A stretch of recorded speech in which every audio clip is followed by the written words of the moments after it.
bunch of brain teasers this time around. Let's start. John J. Caswell Jr.'s wet brain brings a dysfunctional family to a whole new dimension, literally. Angelina is at her wit's end. She can't deal with her dying, uncommunicative, alcoholic father, Joe, anymore. Her quick-tempered brother, Ron, is so attached to their father that he refuses to believe his father is dying. He gets him ready for work at the auto body shop and has even given his dad a kidney. Ricky, the third brother, who has escaped his family in town, has returned after 6 years and is already ready to hop on a plane to get away from them all. They all suffer from addiction in one way or another, and each has their own way of coping. Their mother has died and is long gone from this messy family. They have inherited the dad's addiction, but who will inherit looking after dad, and why is going to the roof so important? And what is this recurring dream of Ricky's that is back? The answers will make you question the play as it veers off track to me. But there is a stunning visual that makes you question what you are seeing. I could only peek at it as there was too many flashing lights, but it was very impressive and cool. Thanks to Kate Knoll, scenic designer, Nick Husong, the projection designer, and Chelsea, the lighting designer. Lortel winner Dustin Wills has been one busy director. Not only did he direct this, but Nat Go's clever staging of Romeo and Juliet, Wolf Play, and Montauk. If you are looking for a director who knows how to get to the heart of a weird but enjoyable play with family at the center, this is the man for you. Aspects of this play weren't for me, but I love the grounded cast. They made the unbelievable believable. Plus, the audience really enjoyed this tremendously, so I'm giving it a mixed face. Grey House by Levi Holloway, directed by Joe Mantello at the Lyceum Theater, is a horror show, a real horror show. And Lisa, take it away. Okay, I am an admitted fan of horror, the genre. I love the movies, I love the music, I love the ghost stories, the cemeteries at midnight. So when I first saw an ad for this play, I said to Eva, please make me your +1. I have never seen a horror play. And so we went a couple of weeks ago, and it was not what I was expecting. It's a standard Hollywood horror story trope. Young couple driving in a blizzard, swerves to avoid hitting a deer, crashes the car. The husband is hurt. They find this strange cabin in the middle of the woods in which they seek shelter. The cabin happens to be occupied by this very odd, creepy family of a mother, 4 young girls, and a strange, anemic-looking young boy. And there's also fun decor like the monster in the basement, which is probably the gate to hell, the satanic rune painted on the floor, and excuse me, standard Hollywood child games like Truth or Hell. And it's just, it doesn't work. The vague references to pedophilia on the part of the husband were creepy. There is one jump out of your seat moment, at least for me there was, but for the most part it was just bland. I mean, you could see what was coming, but what I found the most creepy was the setting, the lighting, and the music. They provided the mood that the actual goings on in the play lacked. The cabin looked like this WPA era cabin with strange lighting that flickered on and off. The music was creepy, but all in all, it just didn't work. Laurie Metcalf was great. She was the only one that I knew of the cast, and she was wonderful. But for the most part, I thought this was a definite mixed bag. So for me, it got a mixed face. Happy face for the mood, meh face for the acting. Yeah, see, I'm not a fan of horror films or anything like that. So I mean, this was lost on me. So I'm so glad there was someone who was going to actually enjoy it, but unfortunately they didn't. No, for me it was the Calf. Laurie Metcalf has impeccable timing. She has great stage presence. I adore her. And Paul Sparks, who played the husband, he's like the Susan Lucci of awards. He's like been nominated forever. He never wins, but he's a brilliant actor. And we saw Millicent Simmons, who was a deaf girl from a Quiet Place. To see her on stage was amazing. And one of my favorite actresses in the world, Sophia Ann Caruso, who always gets in these creepy parts. So the cast was fabulous. And thank God afterwards the usher explained everything to us. So apparently everyone's, so confused that they're going to put the plot into this playbill. Apparently, if not, go see the usher. But I'm giving it a mixed face too. Paul Gordon's The Gospel According to Heather will make you think you have restless leg syndrome as you can't stop tapping your feet to this hard-driving teen angst musical. My review will be on Facebook. Instead, here are some of the creatives from a press conference held. Paul Gordon, the book lyrics composer, Rachel Klein, the director choreographer, Jim Kierstead, the producer, Brittany Nicole Williams, who plays Heather, Lauren Elder, who plays her mom, and Jeremy Kushnier, who plays a good guy and a bad guy. And I'm hoping there's time at the end for you to hear Maya Lagerstam. Remember that name. She plays Heather's best friend, Kaisley. That woman's got such a voice on her. I mean, and that song, this is a wonderful musical, and really go see it. So our second number that we'll be sharing with you all today is a number called Wait. And this takes place a little bit later in Heather's journey. She is getting noticed by some of the popular kids in school. And Paisley Henshaw, her new best friend, is expressing to her how she can loosen up a bit and be one of the cool kids. You're not supposed to find yourself. You're supposed to have sex and do drugs. This is our time to lose our head and blow our mind. Get lit until we're freaking blind. We're so afraid. We have a cause, we break the rules, we make the laws, but our virginity on pause, that's all I'm saying. 'Cause we don't care who's pointless rules, we're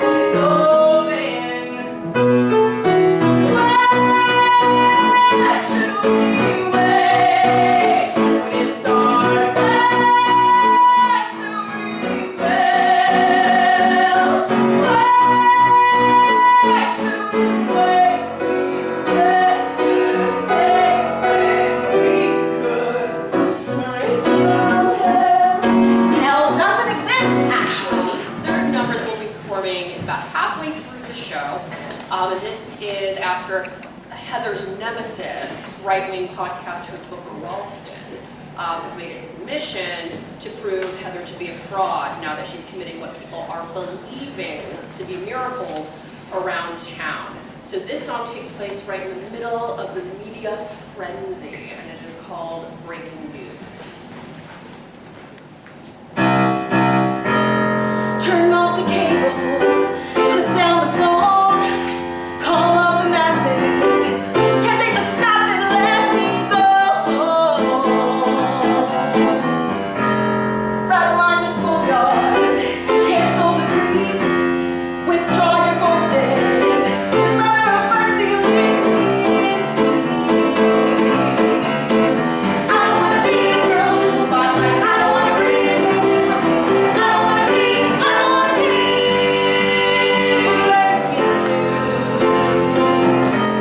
Hello, here we are with, Lauren Elder. and I see you play the Jewish person. Only for that one scene, I play a rabbi. I just step in for a moment.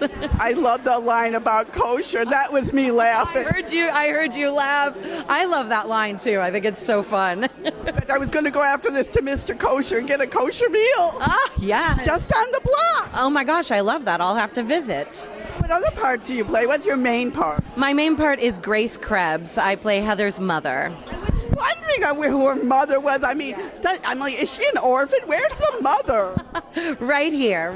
I play her mother, trying so hard to take care of her and her brother and give them a good life. She's a single mom, and she's in a world that just moves a little faster than she does, I think. Grace is a little overwhelmed with everything that's going on with Heather and just kind of decides, why isn't she doing everything the way I thought she would and the way that I would be doing it? I actually have a wonderful song in the show called She Has on Sneakers, where Grace sees Heather on television doing an interview, and she's wearing jeans and sneakers, and Grace, she just thinks, why can't she just put on a dress? Why would she wear sneakers on television? And it's such a great moment for her, because you just see how overwhelmed she is with everything that's happening. We have a great dinner table scene where you really see all of it happening, and it feels very real, very like an actual dinner at home with 2 kids and a mom, just chaos. Hello, here we are with Paul Gordon. And you are responsible for this exciting, fun show. Oh, I'm very excited for it right now. So how did you come up with the idea in the first place? Well, I'm always thinking of ideas for my shows, but this was actually a screenplay that I wrote in the early 2000s that nobody ever read, because nobody read my screenplays. And about a year and a half ago, I was searching for a new idea for my next show. I thought about that screenplay, I dusted it off and read it, and I went, this has potential to be a new musical. So I started working on it, expanded on the ideas, and here we are. What would happen if a 17-year-old girl from the Midwest suddenly was discovering she was the second coming? How would she respond? How would people respond to her? What would happen? And that question became very interesting to me. So that was sort of the catalyst for writing the show. And then when I musicalized it, the ideas just expanded. Yeah, I mean, that must be hard, because the opening number is probably the most crucial part of the show, that and the 11 o'clock, because it sets up the whole show. So do you agonize over the beginning more than the end? I never thought of that before. I actually do. I actually think you're absolutely correct that the opening numbers to a musical set the tone of the evening. You know, there's a very famous story with a funny thing happened on the way to the Forum with Stephen Sondheim. When they were out of town in that show, the show was flopping, and they couldn't understand why. The show was great, but it's because they had the wrong opening number. So Stephen Sondheim then wrote Comedy Tonight that informed the audience that it was a comedy and what they were going to watch. So the audience was set up. They never changed anything else in the show, and the show was a huge hit. So I learned from that you have to set up your show with the opening number, and sometimes I agonize over it, and sometimes, as is in the case in this show, it just came right away. You had higher powers working for you. I hope I did. Well, thank you very much. I can't wait to see you. Hello, here we are with Jeremy Kushnier.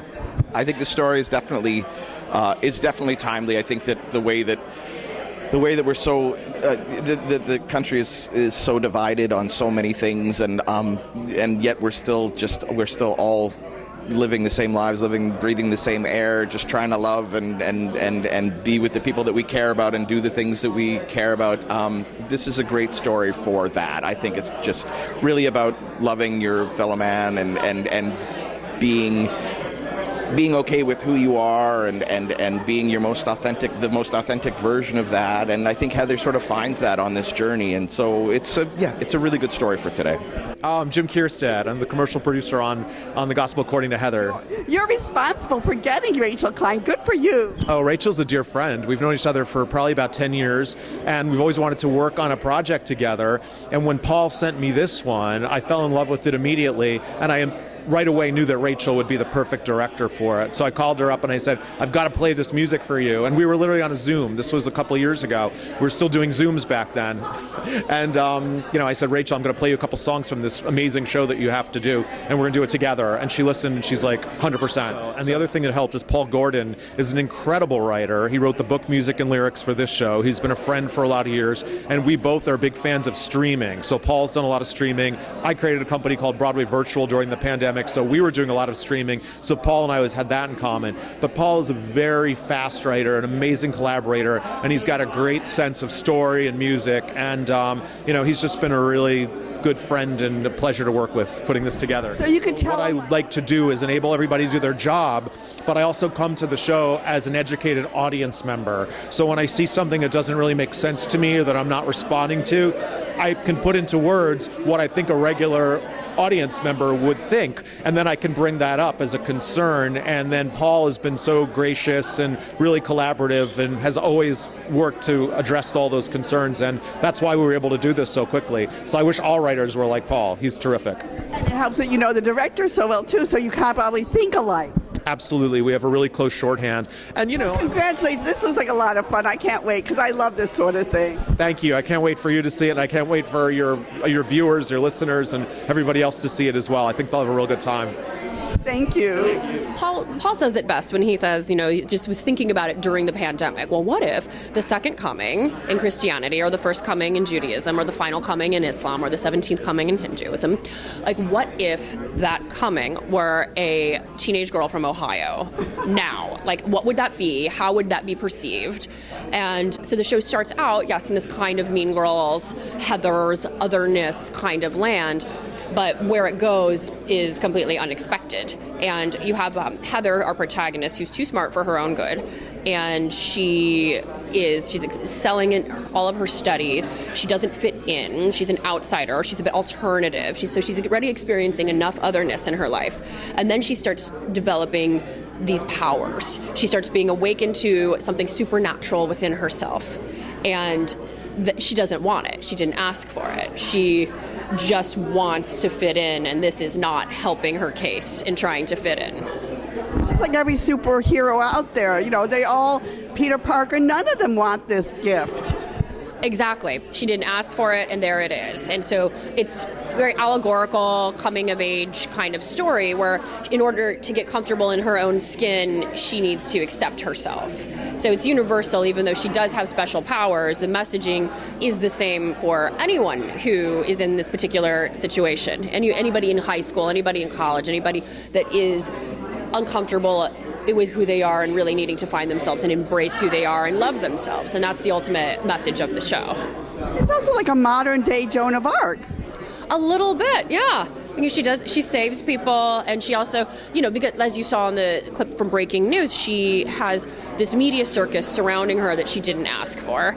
And that comes on by her antagonist, Booker, who is very not so loosely based on Tucker Carlson, and except small time. He's got a little podcast in Sharonville, Ohio, and he is making a huge thing out of nothing because it's helping his career by saying, oh, she claims to be the new Messiah, which she never claims. But by making those accusations, he's able to rile a whole community of people against her that then boosts him. It boosts his clicks and ratings. It boosts his entire career.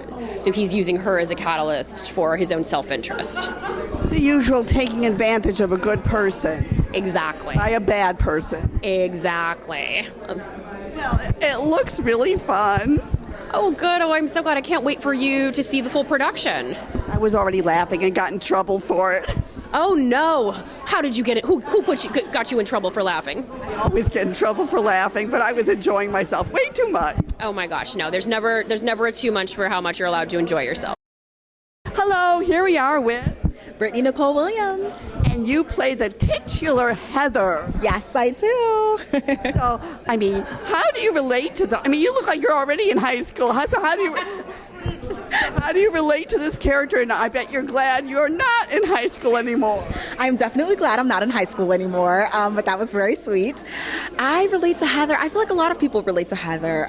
She kind of grows up in Sharonville, Ohio, where everybody follows the status quo. Everybody conforms to the standard, and she's the odd person out. She doesn't conform to what everybody else does, and she thinks differently. And so I've, grown up in a place like that. I've gone to school and felt like I thought differently, or I wanted to go on a different path, and so that's something I can really relate to her about. Yeah, it's smart. It's hard to be smart in a town full of dumb people. This is true. And you kind of you want to go out and you want to see more of the world. You want to find if there are other people like you. You want to try to understand yourself more, and it's hard to do that when there is no one like you or people don't want you to show that different part of yourself. And then you get this added pressure of how do you get these superpowers or even get them revealed to you in the first place? Because I was thinking of Joan of Arc. Oh yeah. So Heather doesn't know where she got these. She has a secret power, and she doesn't understand where it came from. She doesn't know how to control it. And so this is kind of a part of her plight throughout the show. She knows that she had the power to heal a hamster when she was really young, but that's it. And she doesn't know how she did it or how to recreate it. And yeah, so when she does kind of heal someone else later in the show, she doesn't know why it happened, and it creates chaos in the town. And you think people would be happy with this? This is a good superpower, but why do they always have to turn something good into something bad? I think people are afraid of things that they don't understand sometimes. And so instead of being like, oh, wow, she has the power to heal, we could use this to our advantage, they're like, what is she? Is she a liar? Like, what does this mean? Like, what is this person? Is she like a bad entity of some sort? And so they don't understand, and they're afraid of her. Well, I hope it has a happy ending. Yes. We don't want to give too much away. I won't give too much away, but I do think that everybody will love the ending. Well, congratulations. Thank you so much. Thank you. Ladies and gentlemen of the press, welcome to Murder in the First. You've been invited to the exclusive opening of Billy Bergman's musical Whodunit. What's happening in reality is that the audience has been given press passes. We are supposed to be members of the press, and we are coming to Billy Bergamont's musical Whodunit opening. But at the very beginning, before the play even starts, a shot rings out and the producer is killed off stage. So it's up to the detective Edwina Drood and the audience to figure out who done it. Now, what's really happening is we're at Murder in the First, and it's an interactive play with the audience and the cast members figuring out who did what to whom. And why? And the cast members, we have Colin Blackard as the playwright Billy Bergamont, Makey Borden as Trip Fulton, Emma Campbell as the starstruck mega fan, Phan, Imogene Phileason as the English ingenue, she's about as English as I am, Caitlin Chenoweth, Sarah Sutcliffe as the hard-boiled detective, Edwina Drood, and we also feature John Waiscavange, wow, what a name, as actor Matthew Broadneck, Allison Ween as India Mendel, and finally, and most hysterically, Angela Mansbury as Sina Steeler. Angela Mansbury is this hysterical and huge drag queen. He was hitting his head on the ceiling most of the time.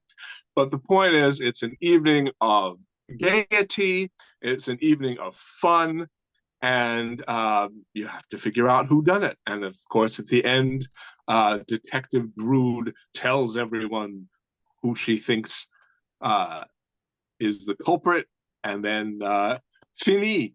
But it was definitely happy face, definitely a lot of fun. Yes, and it was very meta for us because, I mean, no one didn't realize in the beginning, like, oh, he just thought, oh, we're from high drama. No, you're supposed to make something up. So you made up the funniest place. What was it again? I made up that I was from the Berlin, Mexico, upstate New York press. That's it.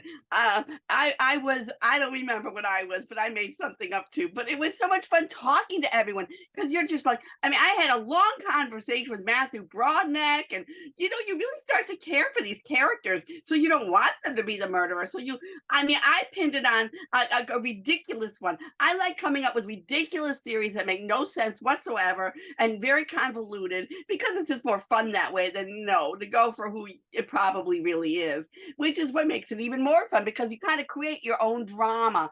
I love this sort of thing, and I thought it was very cool to see Carlos Amaro there because he invented this sort of drama to begin with. Yes. Back in the day, he's been doing it for years and decades already. So to have him be part of the audience with us, it was just a fabulously fun evening. I can't recommend this enough. This is just a perfect summer, enjoyable. Bring your friends to this thing. You know, you have tourists out of town. Bring them to this. Have a bridesmaids party. Bring them to this. This is just fun. So major happy face from me too. Club Thumb, their last presentation, which I found out about too late. I love them, but at least I got to the last one. Lisa Birkenmeyer's Grief Hotel is weird but enjoyable, my WBE play with quirky characters who challenge their relationships. Aunt Bobby has come up with a grief hotel where people can go to recover from tragedies. She has many ideas that would ensure its success. Her ideas are a recurring refrain in this jazz riff of a plot. Even though Wynn is very much in love with her partner, Teresa, she still wants to experience something different. So she meets Asher on those dating apps where they flirt back and forth. Wynn's friend from high school and college, Em, is having second thoughts about her relationship with her husband, Rohit, who she has known since high school. Em has fallen for an A1 bot called Melba, who reads a lot. Lisa Birkenmeyer gets to the heart of the meaning where sex, love, and death are concerned, but she does it in the most entertaining way. The ensemble are so delightful in their deliveries that makes the underlying discontent and sorrow bearable, which is the whole point of the Grief Hotel. This gets another major happy face. So last show, Bina reviewed Comeuppance, but it's been extended now to July 9th. And I just got to tell you, Mark and I disagree with Bina. We loved it. In fact, this has never happened. The minute the play ended, Mark and I looked at each other and at the same time said exactly, I really liked it. There you go. Now, at 92nd Street Y, Andre de Shield is channeling Bob Dylan in a dramatic reading of Dylan's The Philosophy of Modern Song, Monday, July 17th at 7:30. And New Ohio is coming to an end with Ice Factory. So you've only got till August 12th, and then New Ohio and Ice Factory is, well, Ice Factory will be somewhere else. It's gone. And John Rubinstein is back in town in Eisenhower. This piece of ground, and that's a theater at St. Clements going on to July 30th. And Days of Wine and Roses, which I'll talk about next show, is at the Atlantic and been extended to July 16th. And also going on right now is Rock and Roll Man, Once Upon a One More Time, Just for Us, which I saw off top. It's still brilliant and even better. And Dixon plays, you can still see Club Dada and Kabaret Kaput July 20th, 21st with Ellen Foley and Robert I. Rubinsky, which I saw, and it's hysterical. It's these decrepit old villains, sort of like Groundhog Day. I loved it. Go see it, July 20th, 21st. And Broadwaycon will be back July 21, 23. So our next show, July 15th, and we have so much to talk about still. Have a great summer and happy birthday to